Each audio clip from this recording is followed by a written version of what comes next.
श्री कृष्ण कहते हैं, जब किसी भी कार्य करने में अगर लालच होगा, बेईमानी होगी, जलन होगी, तो वो काम न तो सही होगा और न ही उसके परिणाम फलदायी होंगे। इसके अतिरिक्त जिस कार्य को हम पूरे मन से प्रेम पूर्वक करेंगे तो वो न सिर्फ हमारे लिए बल्कि समाज के लिए भी हितप्रद होगा। श्री कृष्ण कहते हैं, समय एक सा नहीं रहता। आज दुख है तो कल सुख भी आएगा और सुख के बाद दुख भी आना स्वाभाविक है। आपको पूरे धैर्य और श्री कृष्ण पर विश्वास के साथ अपना जीवन निर्वाह करना चाहिए। श्री कृष्ण कहते हैं, लोग अक्सर सच कहने से बचते हैं या डरते हैं, पर सत्य कभी छुप नहीं सकता और न ही कभी मिट सकता है। कितना भी छुपा ले पर सच तो उजागर हो ही जाएगा। श्री कृष्ण कहते हैं, लोग अपने शरीर को सुंदर बनाने में लगे रहते हैं, पर आत्मा की सुंदरता शरीर की सुंदरता से कहीं ज़्यादा महत्वपूर्ण है।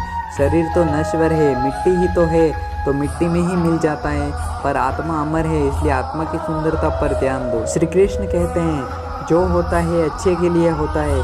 कभी कभी विपरीत परिस्थितियाँ हमारी वर्तमान स्थिति को अच्छा करने के लिए आती है। श्री कृष्ण कहते हैं, हमारी सफलता और असफलता इस बात पर निर्भर करती है कि हम खुद पर कितना विश्वास करते हैं। व्यक्ति जो चाहे बन सकता है यदि पूरे विश्वास के साथ अपने लक्ष्य पर लगातार चलता रहे। श्री कृष्ण कहते हैं, जिसके मन और आत्मा में सामंजस्य है, जो इच्छा और क्रोध से मुक्त है, जो अपनी आत्मा को जानते हैं, उनके साथ ईश्वर की शांति है। श्री कृष्ण कहते हैं, पूर्ण लगन के साथ अपना कार्य करो, लेकिन उसके फल की इच्छा मत करो, क्योंकि जब आप फल की इच्छा करते हैं तब कहीं ना कहीं आप अपने कार्य में पूर्ण रूप से समर्पित नहीं हो पाते। श्री कृष्ण कहते हैं, गति के लिए चरणों पर ध्यान देना आवश्यक है, किंतु प्रगति के लिए सदैव आचरण पर ही ध्यान देना चाहिए। श्री कृष्ण कहते हैं, कोई भी व्यक्ति जो अच्छा काम करता है उसका कभी भी बुरा अंत नहीं होगा, चाहे यहाँ या आने वाले संसार में। श्री कृष्ण कहते हैं, सभी स्वार्थी इच्छाओं पर काबू पाना पर्याप्त नहीं है,